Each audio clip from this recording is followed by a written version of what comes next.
Right, in a really weird turn of events, Sweet Baby Inc. is back in the press. Why?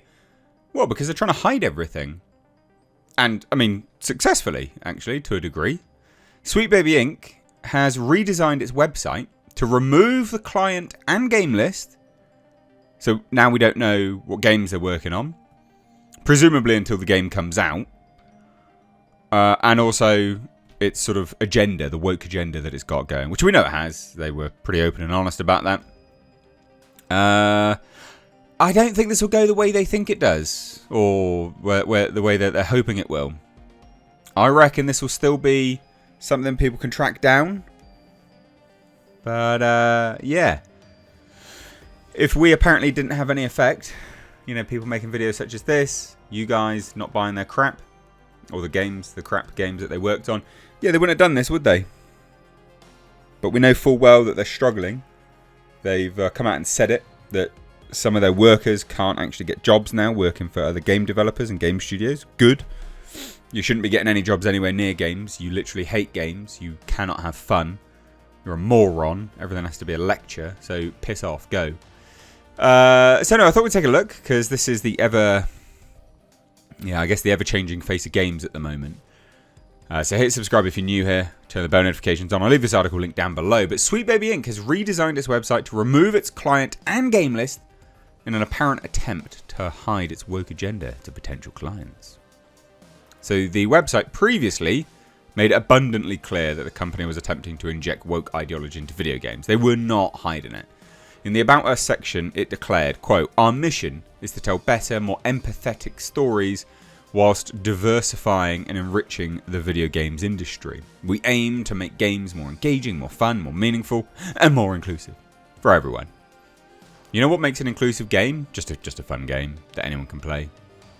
That's it. You don't have to have like random, you know, black people in it just for black people's sake. I mean, that's not an inclusive game. Is just a good game that people can enjoy.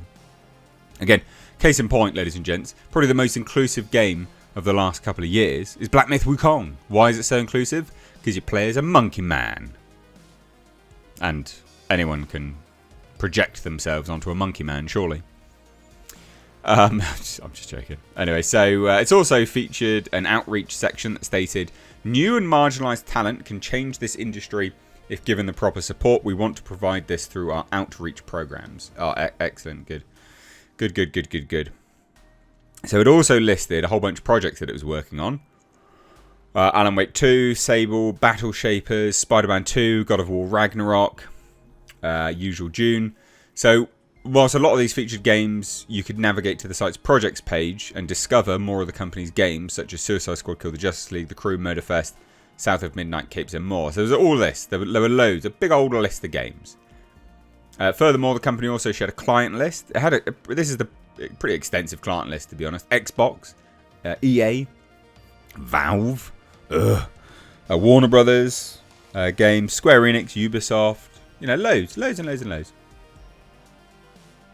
You know, all games companies you probably don't want to be working with a company like this. 2K, loads of games companies. So these sections have now all been removed and replaced. Now the company describes itself as, quote, "award-winning team of writers and narrative designers who help make stories better." Ah, yes, okay, yeah, sure. How are those games performing? Huh? How are those games performing? Those stories can't have been very good. With over 30 games shipped from AAA, indie and solo developers, we are not just contractors, we're storytellers who can take your project to the next level. Yeah, that next level being the bin. Like, come on. Ah, behave, son. What are you doing, mate? Ew, taking the piss. So it then lists the various services it provides, including script writing, consultation, and authenticity and sensitivity. Under script writing, it states, quote, "We work within scope to cover all of our script writing needs, from cinematics to dialogue to naming 500 pieces of armor. We know every word counts." Yeah. Woke SJW. For consultation, the company wrote, "No matter the stage of production, we can strengthen story pitches, world building and character development needs, and other narrative design demands." Yeah, you can't though. Like, none of this you can do. Finally, for authenticity and sensitivity, it states, quote, "We approach sensitivity by working with your existing narrative and documentation to bring out its natural authenticity and emotional resonance. We don't look for red flags, we highlight green ones." Pfft. Jesus. They're really trying. So the site then lists a number of featured games that the company's worked on: God of War Ragnarok, Battle Shaper Sable, Suicide Squad Kill the Justice League, Crew Metaface, and After Foe VP. I mean, this is not stuff you want to highlight. Suicide Squad Kill the Justice League lost $200 million for Warner Brothers Games. So finally, it features a new outreach and workshop section, which states, "Our experienced team of writers and narrative designers are ready and available to provide workshops, talks, and general insight to your team. Let us show you how we dig beneath the narrative surface." Why are games companies employing these utter scum? That is what your writers should be able to do. Your writers should be doing this job. You shouldn't need writers to help your writers. You just got shit writers then, haven't you? And FYI, no one should be doing this job. Like, what I mean is, like, a narrative consultant is something which is just a made-up job title that these people have given themselves to inject woke crap into games. You don't need narrative consultants, you just need good writers. So the site redesign comes in the wake of Sweet Baby Inc. removing Square Enix and Nereal, a subsidiary of Developer Digital, from its client list. The company provided no explanation as to why these two developers were removed. However, an investor of Square Enix did question the company's relationship with Sweet Baby Inc. back in June, as reported by ex-user Mitch Suzu. The investor questioned, quote, "I'm personally happy about the shift from quantity to quality. I hope good titles will come out in the future. I'm concerned about the Canadian consulting company Sweet Baby. Square Enix is listed as a client, but is there actually a transaction there? What kind of transaction is it? Will they continue to do so in the future?" Yeah.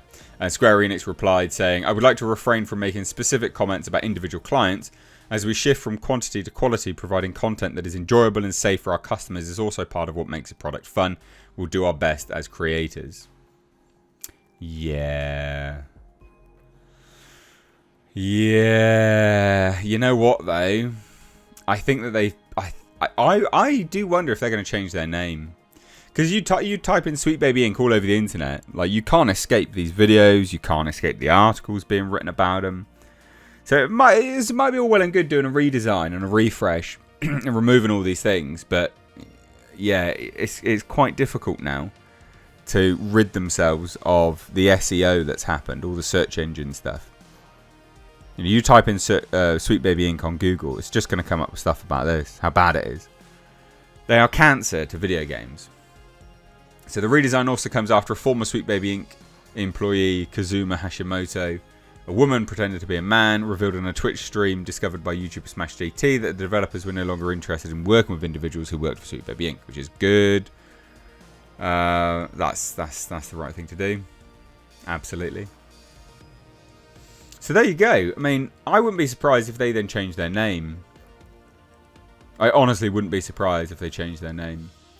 But you're never going to escape this. I mean, the problem is now, if you're trying to hide what games you're working on because of Sweet Baby Inc. detected, it's not going to work. There'll be ways to figure it out. There will be ways to figure it all out. It will come out. And when it does, it doesn't matter. They'll still bomb. No one... You don't deserve a future in the industry. You hate the industry that you're working in. You hate the people that have made the industry profitable. You are absolute detritus. You deserve to be bottom of the barrel, serving up food stamps or something. I don't know. I don't know how to describe it. They just don't deserve a job role. This shouldn't be a job. I mean, let's face it, it's not actually a job. It's just propaganda crap. So there you go. What else do you say? I mean, it's quite comical.